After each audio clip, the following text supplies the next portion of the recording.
नमस्कार, मी मृदुला जोशी पुरंदरे. फास्ट न्यूजमध्ये आपल्या सगळ्यांचं अगदी मनपूर्वक स्वागत करते.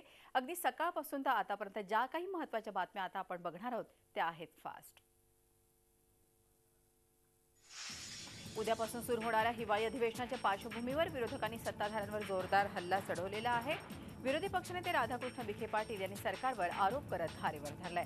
त्यांनी सरकारची तुलना ही डोरेमॉन या कार्टूनशी केली आहे. सरकार हे डोरेमॉन आहे आणि ते जनतेचा नोबिता म्हणून वापर करत असल्याची टीका त्यांनी केली. त्याचप्रमाणे सरकारमध्ये निर्णय घेण्याची परिपक्वता नाही. त्याचप्रमाणे नोटबंदीमुळे भ्रष्टाचारांना नाही तर सामान्यांना सर्वाधिक फटका बसल्याचंही त्यांनी म्हटलं. तसंच विरोधकांनी हिवाळी अधिवेशनापूर्वीच्या चहापानावर बहिष्कार टाकण्याचा निर्णय घेतलाय.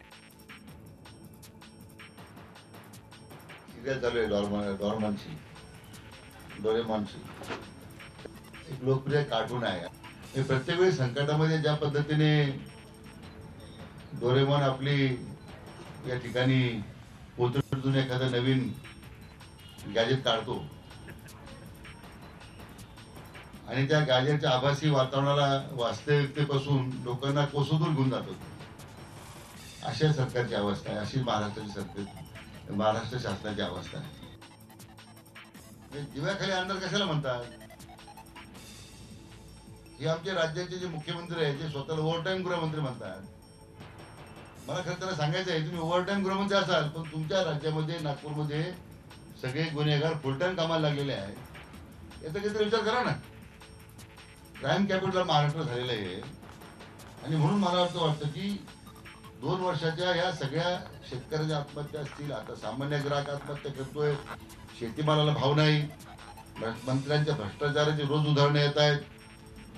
आणि म्हणून मला वाटतं की परवा जो मुंबईला कार्यक्रम झाला त्याच्या संदर्भात मला एवढं सांगायचं आहे की सर्वसामान्य जनतेच्या भावनाशी मांडलेला संवेदना शून्य कोड प्ले आहे असं समजलं. याच्या पलीकडे या सरकारची दुसऱ्या सरकारचं काही वर्णन करता येणार नाही. आणि अशा सरकारच्या त्यामुळे चहा पाण्यावर जाण्यामध्ये काही हाजील नाहीये. मग आम्ही सगळ्या विरोधी पक्षाने त्याच्यावर बहिष्कार घालण्याचा निर्णय घेतलेला आहे. शिवसेना पक्षप्रमुख उद्धव ठाकरे आणि केंद्रीय गृहमंत्री राजनाथ सिंग यांनी सरसंघचालक डॉक्टर मोहन भागवत यांची संघाच्या मुख्यालयात भेट घेतली. उद्धव ठाकरे आणि आदित्य ठाकरे यांनी 40 मिनिटं मुख्यालयात भागवतांबरोबर चर्चा केली. या भेटीदरम्यान नोटबंदी आणि राजकीय विषयावर चर्चा झाली आणि त्यानंतर केंद्रीय गृहमंत्री राजनाथ सिंग यांनीही मोहन भागवतांची भेट घेतली. 20 मिनिटांच्या या भेटीमध्ये पाकिस्तानकडून होणाऱ्या दहशतवादी कारवायांवर चर्चा झाल्याचं कळतं आहे.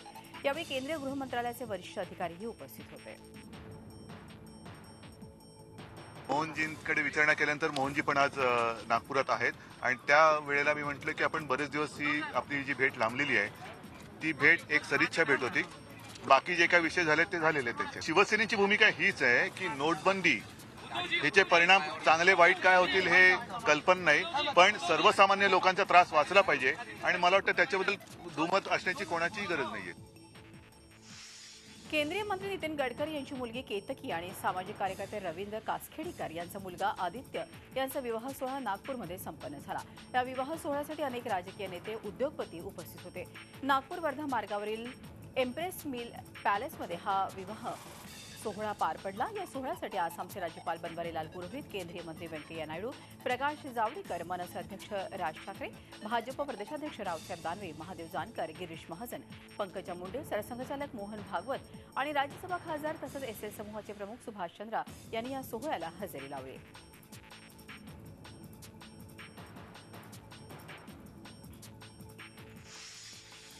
आरबीआयनं आज आणखी एक महत्त्वाचा निर्णय घेतला आहे. आरबीआयनं चलनामध्ये 20 रुपये आणि 50 रुपयांच्या नवीन नोटा आणण्याचा निर्णय घेतला आहे.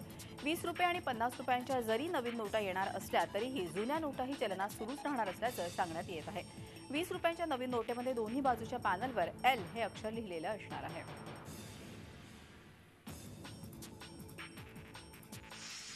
पंतप्रधान नरेंद्र मोदी यांच्या नोटबंदीच्या निर्णयाला समर्थन करण्यासाठी पुण्यात भाजप खासदार संजय काकडे यांच्या नेतृत्वाखाली रॅलीचं आयोजन करण्यात आलं होतं. या निर्णयामुळे देशाची आर्थिक प्रगती होणार आहे आणि त्याचे सकारात्मक परिणाम होणार आहेत. तेच नागरिकांना पटवून देण्यासाठी ही रॅली काढण्यात आल्याचं काकडे यांनी सांगितलं. या रॅलीसाठी मोठी गर्दी अपेक्षित होती, मात्र तसं झालं नाही.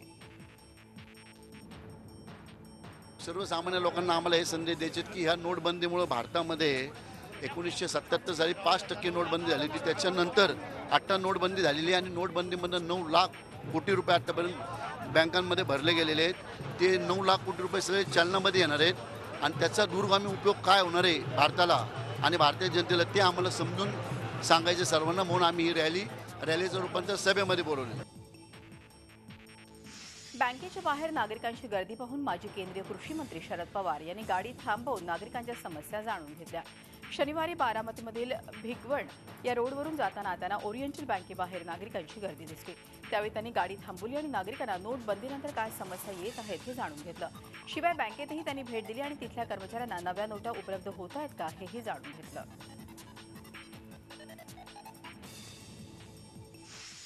महापरिनिर्वाण दिनानिमित्त मुंबईत इंदू मिल आणि चैत्यभूमी इथे सुरक्षा व्यवस्था वाढवण्यात आली आहे. डॉ. बाबासाहेब आंबेडकर स्मारकाचं काम संथगतीनं सुरू असल्याचंही त्यांनी सांगितलं आहे. आगामी महापालिका निवडणुकीच्या पार्श्वभूमीवर अनेक पक्षांनी पोस्टरबाजी करून परिसर विद्रूप केला आहे. 6 डिसेंबर डॉक्टर बाबासाहेब आंबेडकर महापरिनिर्वाण दिन काही दिवसावर येऊन ठेपलाय आणि त्याच अनुषंगाने इंदू मिल या परिसरामध्ये आणि चैत्यभूमी या परिसरामध्ये मोठा पोलीस बंदोबस्त वाढवण्यात आलेला आहे. अनेक लोक 6 डिसेंबर पूर्वीच इथे येतात, त्याच्यामुळे सुरक्षा व्यवस्था वाढवण्यात आलेली आहे. इंदू मिल परिसरातील ही दृश्य दिसत आहे आपल्याला. पोलिसांचा मोठा बंदोबस्त या ठिकाणी करण्यात आलेला आहे. त्याचवेळी इंदू मिल या परिसरामध्ये जो आहे तो CCTV सारखे यंत्रणा देखील मोठ्या प्रमाणात लावल्या आहेत, कारण की अनेक जे लोक आहेत ते इथे दर्शनाला आज जातील असं सांगितलं जात आहे. त्याचप्रमाणे आतली ही तयारी ही ती दृश्य आपण पाहत आहात. जी काही लोक आत येतील त्यांना जिथे स्मारक सुरू होणार आहे त्या ठिकाणची जी तयारी करण्याचं काम सुरू झालेलं आहे. विशेष म्हणजे यंदा पोलीस बंदोबस्त तर नेहमीच्या तुलनेने अधिक करण्यात आलेला आहे. एक भाग म्हणजे सगळ्या परिसरामध्ये अनेक ठिकाणी पोस्टर्स, राजकीय पोस्टर्स मात्र सगळीकडे जोरदार लागलेले आहेत. त्याच्यामुळे त्याचं विद्रुपीकरण अधिक दिसतं आहे. राजकीय नेत्यांना स्वतःचं ब्रँडिंग करण्याची एकमेव संधी मिळते, तीही हिरावून जाऊ नये या हेतूने हे पोस्टर लावले जरी असले तरी त्याच्यामुळे एक विद्रुपीकरण मोठ्या प्रमाणात इथे दिसतं आहे. व्हिडिओ जर्नलिस्ट सोमेशसह सागर कुलकर्णी, झी मीडिया, मुंबई. अमरावतीतल्या मुरलीधर महाराजाला तातडीनं अटक करण्याची मागणी केली जाते आहे. सामाजिक संघटनांनी ही मागणी लावून धरली आहे. समाजसेविका मयुरा देशमुख, रझिया सुलतान यांनी पोलिसांची नजर चुकवून या मठाला भेट दिली. या मठामध्ये तळघर आहे. या तळघरात सुमारे 12 खोल्या असल्याची माहिती समोर येते आहे. प्रत्येक खोलीत एक बाथरूमही आहे. शिवाय प्रत्येक खोलीला 2 दरवाजे आहेत.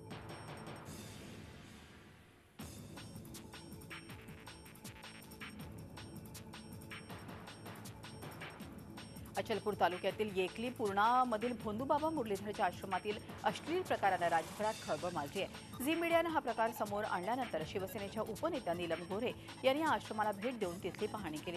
यावेळी भोंदूबाबाच्या आमिषाला बळी पडलेल्या पीडित तरुणीची त्यांनी भेट घेतली. मात्र ती गोंधळलेल्या मनस्थितीत असल्याचं गोऱ्हे यांनी सांगितलं. दरम्यान संबंधित भोंदूबाबा सध्या फरार आहे. गोऱ्हे यांनी पोलीस अधीक्षकांची भेट घेऊन या प्रकरणाच्या तपासाची माहिती घेतली. अनेक वेळेला आमिष, प्रलोभन, श्रद्धेचा गैरवापर, दबाव, जीवाची धमकी, व्हिडिओ शूटिंगची धमकी, अशा अनेक गोष्टींच्या अप्रत्यक्ष दबावामुळे प्रत्यक्षामध्ये या गोष्टी घडवल्या जाऊ शकतात. आणि म्हणून हे कशा परिस्थितीमध्ये त्या व्यक्तींनी ह्या 3 जणी, 4 जणी, 5 जणी किंवा किती लोक आहेत, महिला संबंधित आहेत, याचे अजून जेवढा तपास होईल तेवढं ते चित्र स्पष्ट होईल. बुलढाणा जिल्ह्यातल्या खामगावमध्ये पाळाच्या आश्रमशाळेतल्या लैंगिक अत्याचार प्रकरणामध्ये 18 आरोपींविरुद्ध आरोपपत्र दाखल करण्यात आलंय. खामगाव न्यायालयामध्ये एकूण 624 पानी आरोपपत्र दाखल करण्यात आलंय.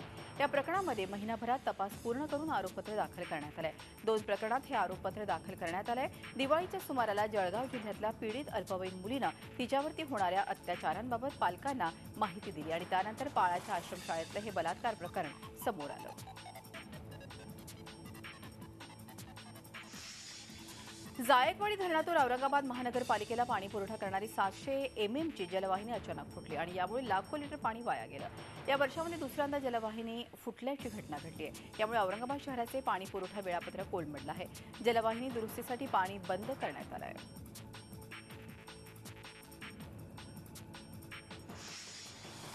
पुणे जिल्ह्यातील इंदापूर शहराच्या नगरपालिका निवडणुकीचे बिगुल वाजले. भाजपच्या प्रचाराचा नारळ जिल्ह्याचे पालकमंत्री गिरीश बापट यांच्या हस्ते फोडण्यात आला. यावेळी शहरात पदयात्रा काढून भाजपनं शक्ती प्रदर्शनही केलं. यावेळी झालेल्या सभेत बापट यांनी काँग्रेस आणि राष्ट्रवादी काँग्रेसवर जोरदार टीका केली.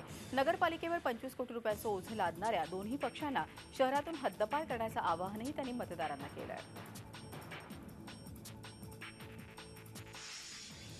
केंद्राच्या उत्पन्न प्रगटीकरण योजनेअंतर्गतच 13,860 कोटींचं उत्पन्न जाहीर करून प्रसार झालेला गुजरातचा उद्योजक महेश शहा अखेर माध्यमांसमोर आलाय. कमिशनच्या लालसेपोटी काही लोकांच्या वतीनं आयकर विभागाकडे उत्पन्न घोषित केल्याचा दावा त्यानं केला. त्याचप्रमाणे आयकर विभागाच्या विशिष्ट अधिकाऱ्यांकडे मी त्याची नावं उघड करणार असल्याचे महेश शहानं स्पष्ट केलं.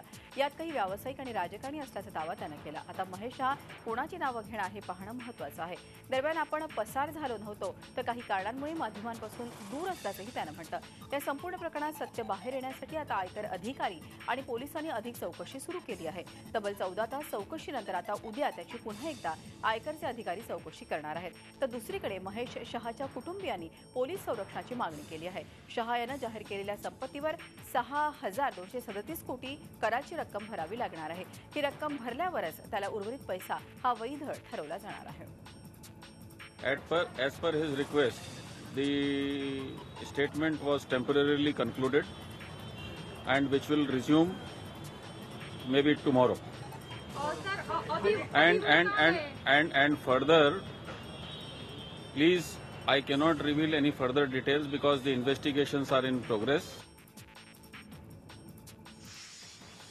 जालन्यातील जिल्हा रेशीम विकार अधिकाऱ्याला 4,000ची लाच घेताना लाचलुचपत प्रतिबंधक विभागानं रंगेहात अटक केली आहे. रमेश हांदे असं या लाचखोर अधिकाऱ्याचं नाव आहे.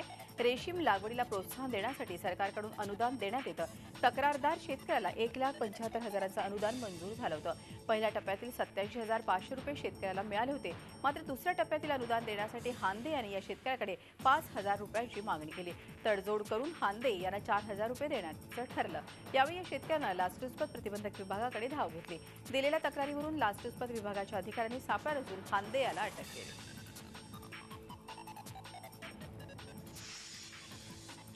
पालघर जिल्ह्यातील वाढवण बंदराचं सर्वेक्षण वाढवणं बंदर विरोधी संघर्ष समितीनं बंद पाडलं. JNPTनं सर्व्हेसाठी नियुक्त केलेल्या कंपनीला इथल्या जनतेच्या विरोधामुळे सर्वेक्षणाचं काम बंद ठेवावं लागलंय. दरम्यान JNPTनं जिल्हाधिकारी कार्यालयात आमदार खासदारांची बैठक घेऊन संबंधित गावातील लोकांची सहमती मिळवल्याशिवाय सर्वेक्षण करण्यात येणार नसल्याचं सांगितलं.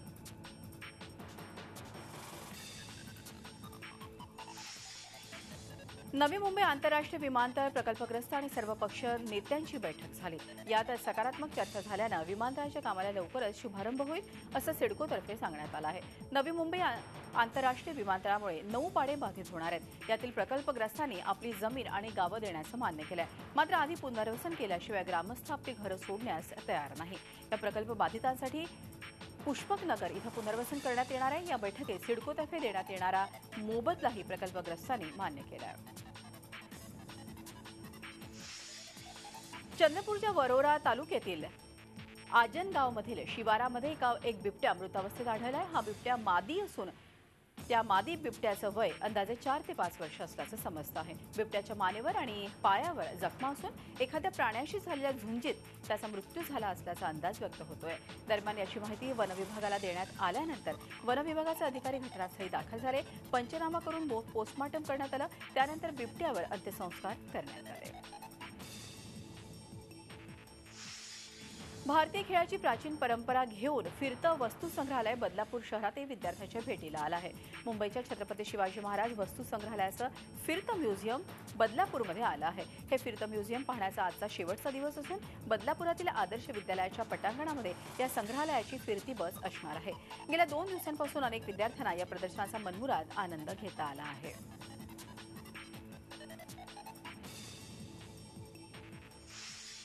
बदलापूर स्टेशन परिसरातील उड्डाणपुलाच्या खाली माणुसकीची भिंत साकारण्यात आली. काही सामाजिक संघटनांच्या तरुणांनी एकत्र येऊन ही संकल्पना अंमलात आणली आहे. नागरिक घरातील जुने कपडे या भिंतीवर आणून ठेवत आहेत.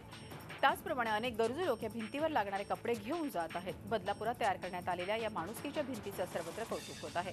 या मोहिमेला नागरिकांचाही चांगला प्रतिसाद मिळताना बघायला मिळतोय.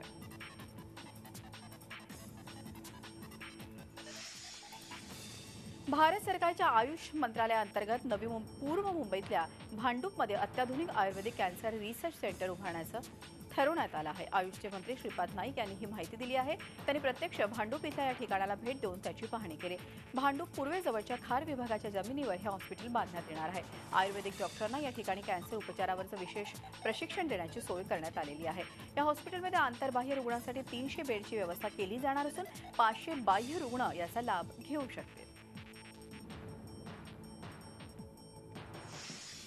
दिल्लीमध्ये 45वा नेव्ही डे साजरा करण्यात आला. यावेळी आर्मीचे प्रमुख दलबीर सिंग, नेव्ही प्रमुख सुनील लांबा आणि IAF प्रमुख अरूप शहा यांनी यावेळी कार्यक्रमात सहभागी झालेल्या शालेय विद्यार्थ्यांची भेट घेतली. त्याचप्रमाणे त्यांनी अमर जवान ज्योतीला भेट देऊन शहीदांना श्रद्धांजली वाहिली. त्याचप्रमाणे नेव्ही कुठल्याही परिस्थितीचा सामना करण्यासाठी तयार असल्याचंही त्यांनी यावेळी सांगितलं.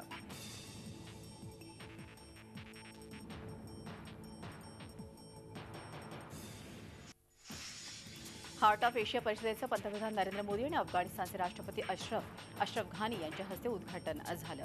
यावेळी दहशतवाद पूर्णपणे संपवण्यासाठी केवळ चर्चा करून उपयोग नाही, तर त्यावर कठोर कारवाई करण्याची गरज असल्याचं नरेंद्र मोदींनी म्हटलं आहे. त्याचप्रमाणे दहशतवादाशी सामना करण्यासाठी सगळ्यांनी एकत्र येण्याची गरज त्यांनी बोलून दाखवली. तर घानी यांनी पाकिस्तान दहशतवादाला खतपाणी घालत असल्याचं म्हणत पाकिस्तानवर जोरदार टीका केली. हार्ट ऑफ एशियाच्या माध्यमातून भारत आणि अफगाणिस्तान यांच्यातील संबंधांच्या नव्या पर्वाला सुरुवात होते. And the growing arc of terrorist violence endangers our entire region. As such, support for Voices for Peace in Afghanistan alone is not enough. It must be backed by resolute action, not just against forces of terrorism, but also against those who support, shelter, train and finance them. Your words, assuring the Afghan people of the support of 1.25 billion strong Indian people, have been quickly matched by deeds, as demonstrated by your pledge of $1 billion of new development assistance. The new portfolio of programs and projects made possible by your assistance will reproduce, expand and consolidate the billions of historic bonds between the two nations dedicated to empowerment of their people in peace and prosperity through cooperation. Colombia विमान दुर्घटनेत मृत्यू पावलेल्या ब्राझीलच्या चापेकोएस real football टीमच्या सदस्यांचा मृतदेह त्यांच्या घरी पोहोचवण्यात आलेला आहे. यावेळी या खेळाडूंना ब्राझीलच्या चोपेको शहरात श्रद्धांजली सभेचं आयोजन करण्यात आलं होतं. दरम्यान हजारांच्या संख्येनं एकत्र जमून शहरवासियांनी या खेळाडूंना श्रद्धांजली वाहिली. या विमान दुर्घटनेत 71 जणांचा मृत्यू झाला. त्या विमान दुर्घटनेमागील कारणांचा तपास आता सुरू आहे. पूर्व अलेप्पोमध्ये फुटीरतावादी आणि सिरियाई सैनिकांमध्ये युद्ध सुरू आहे. सिरियाच्या सरकारामार्फत सतत या अलेप्पो शहरावर ताबा मिळवण्याचा प्रयत्न सुरू असून सध्या दोन्ही बाजूंनी प्रचंड गोळीबार सुरू आहे. आयसिस मार्फत आता आणखीन एक नवा व्हिडिओ रिलीज करण्यात आलेला आहे. या व्हिडिओमध्ये इस्लामिक स्टेट मोसूलच्या अनेक भागांवर ताबा मिळवण्याचा दावा करत आहे. मोसूल शहराच्या पूर्व भागात आयसिस आणि इराकी सैन्यांमध्ये सध्या जोरदार युद्ध सुरू आहे.